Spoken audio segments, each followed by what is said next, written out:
इस अक्टूबर के महीने में हमारा हिंदू मुशरिक दुश्मन एक मर्तबा फिर पाकिस्तान पर हमला करने के लिए आ रहा है। जिस वसी पैमाने पे और जिस शिद्दत के साथ आ रहा है, उसका सिर्फ एक तरीका है रोकने का कि हम आगे बढ़कर अब की दफा भारत के अंदर उस पर पहले हमला करते हैं। ज़ैद अमीन साहब ने खुद ही ग़ज़वा हिंद का कोई कंट्रोल रूम बनाया हुआ है, वहां पर ये खुद जाते हैं, अकेले जाते हैं।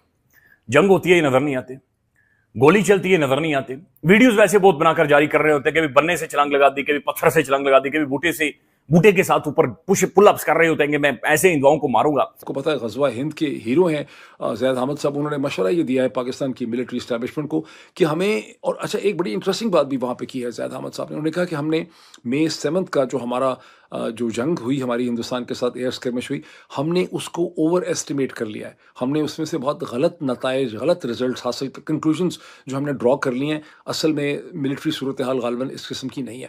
और फिर उन्होंने खबरदार किया कि हिंदुस्तान अब एक ग्राउंड इन्वेजन करेगा। पिछली मर्तबा उसके हमले से पहले हमने पूरी कौम को वार्निंग दी थी, आगाह किया था और बताया था कि दुश्मन जो जंगी तैयारियां कर रहा है, हमें आगे बढ़कर उसकी जंगी तैयारियों को रोकना चाहिए। हमें आगे बढ़कर दुश्मन को अंदर जाकर मारना चाहिए, जंग को अपनी सरहदों से बाहर धकेलकर भारत के अंदर ले जाना चाहिए। हमने भारत के पहले हमले का इंतजार किया। उस वक्त हमारे दुश्मन की हिकमत अमली सिर्फ यह थी कि वो हमारी कुछ मसाजिद पर, मदारिस पर, हमारे कुछ रेडार्स पर, कुछ मिलिट्री इंस्टॉलेशंस पर हमला करेगा और पॉइंट स्कोर करके वापस चला जाएगा। अल्लाह ने हमें इज्जत दी, पाक फजाइया ने उनके 5-6 जहाज मारकर गिराए, हमारी मिसाइल फोर्सेस ने उनकी तबाही मचाई। ये जंग प्रैक्टिकली 2 दिन में खत्म हो गई। एक दिन 6 तारीख का था और एक 11 तारीख का था। वो हमारी तमाम स्ट्रेंथ और वीकनेसेस को देख चुके थे और यही हुआ एग्जैक्टली कि इन्होंने अब आकर अपनी तैयारियां मुकम्मल कर ली हैं। और आप जिस तरीके से भारतीय फौज की जबान देख रहे हैं, उनकी जो डिफेंस मिनिस्टर है, उनकी जो प्राइम मिनिस्टर है, उनका जो मीडिया है, जिस तरह आग उगल रहा है, यहां तक के पाक फौज को भी जवाब देना पड़ा कि अगर तुम इस दफा एडवेंचर करते हो तो हम भी उसी तरह का जवाब देंगे जैसे हमने पिछली दफा दिया था। मगर जो असल बात है, जो पाकिस्तानी कौम नहीं समझ रही, कि हम अभी भी मे के ओवर कॉन्फिडेंस का शिकार हैं और दुश्मन इस दफा बिल्कुल मुख्तलिफ स्ट्रेटजी के साथ हम पर हमलावर होने आ रहा है। वो बहुत भारी तादाद में ग्राउंड फोर्सेस भी लाएगा, सिंध से लेकर कश्मीर और गिलगित बल्तिस्तान तक वो दाखिल होगा, हमारी सरहदें ब्रीच करेगा। खास तौर पर वो सियालकोट को टारगेट करेगा। वो चाहेगा कि एक प्राइज ले सके, एक इतना बड़ा इनाम हासिल कर सके कि जो पाकिस्तान को अल्लाह ना करे घुटनों पर ले आए, पाकिस्तान के लिए जिल्लत और शर्मिंदगी का बायस हो। वो हम पर जिस तरीके से अब हमला करने के लिए आ रहा है। उन्होंने पाकिस्तान की मिलिट्री इस्टेब्लिशमेंट को यह मशवरा दिया है कि हमें हिंदुस्तान के हमले का वेट ही नहीं करना चाहिए और इससे पहले हमें हिंदुस्तान के अंदर घुस जाना चाहिए। हम क्या एक्सक्यूज़ ढूंढेंगे हिंदुस्तान में घुस जाने का, ये क्लियर नहीं है। हिंदुस्तान क्या एक्सक्यूज़ ड्रॉ करेगा, गालिबन वो सर क्रीक पे कोई केस बनाना चाह रहे हैं, that remains to be seen. इस स्टेज पे ये कहना बहुत ज़रूरी है कि जो कुछ भी मैं कह रहा हूँ ये फैक्ट्स नहीं है, ये ब्लैक एंड वाइट नहीं है, ये थेरीज हैं, ये असेसमेंट्स हैं, ये ओपिनियंस हैं, ये स्पेकुलेशंस हैं। और सवाल ये पैदा होता है कि अगर हिंदुस्तान पाकिस्तान के ऊपर जंग इन्फोर्स करता है या जंग की सूरत हाल पैदा करता है या हमला करता है तो वो ऐसा क्यों करेगा। नाज़रीन, चले इनकी गैर संजीदगी अपनी जगह पर मौजूद है, लेकिन ये बात दुरुस्त है कि इंडिया इस वक्त देख रहा है और इंडिया इस वक्त, चूंकि उन्होंने अभी सेलिब्रेट भी की है RSS की जो एनिवर्सरी है, 100 साल उन्हें पूरे हुए हैं, लिहाजा वो, और फिर बिहार के अंदर इलेक्शंस भी हैं, लेकिन एक बड़ी प्रोवोकेटिव किस्म की, एक जुनूनी किस्म की स्टेटमेंट इंडिया के अंदर से आ रही हैं और उनकी बड़ी जो आप कह सकते हैं कि सीनियर शख्सियत या जिम्मेदार शख्सियत इस तरह के बयान दे रही हैं पाकिस्तान के हवाले से। पाकिस्तान का इंटरेस्ट वॉर के अंदर नहीं है, हमारा इंटरेस्ट, हमारी तवज्जो इस वक्त इकोनॉमी के अंदर है, हमारी तवज्जो इस वक्त इंटरनल जो हमारे पॉलिटिकली या बहुत सारे मामला खराब हैं उनकी तरफ है। लेकिन बहरहाल इन चीजों को देखने की जरूरत है और देखकर मुल्क के अंदर एक इस्तेहकाम पैदा करने की जरूरत है। खुदा ना खासा इंडिया अगर इस दफा फिर कोई एडवेंचर करता है, नो डाउट हम डिफेंस के हवाले से तो मजबूत हैं, लेकिन जंगे नाज़रीन पूरे खित्ते को पीछे लेकर जाती हैं। ये जंग अगर इंडिया पाकिस्तान के बीच में होती है, पूरे खित्ते के लिए डिजास्टर साबित होगी। इसे एशियन सेंचुरी कहा जाता है, इसे चाइनीज सेंचुरी कहा जाता है। लिहाजा पाकिस्तान जो एक बैनुल-अक़वामी मंजरनामे के ऊपर इमर्ज भी हो रहा है या इमर्ज हो चुका है, इस वक्त तवज्जो का मरकज बना हुआ है। जब भी वॉर होती है, ये जंग होती है, मुल्क, स्टेट्स, रियासतें पीछे जाती हैं, पूरे के पूरे रीजन्स, पूरे के पूरे खित्ते नाज़रीन पीछे जाते हैं। तो अल्लाह करे ऐसा ना हो, लेकिन हमें बहरहाल चौकन्ना रहने की जरूरत है।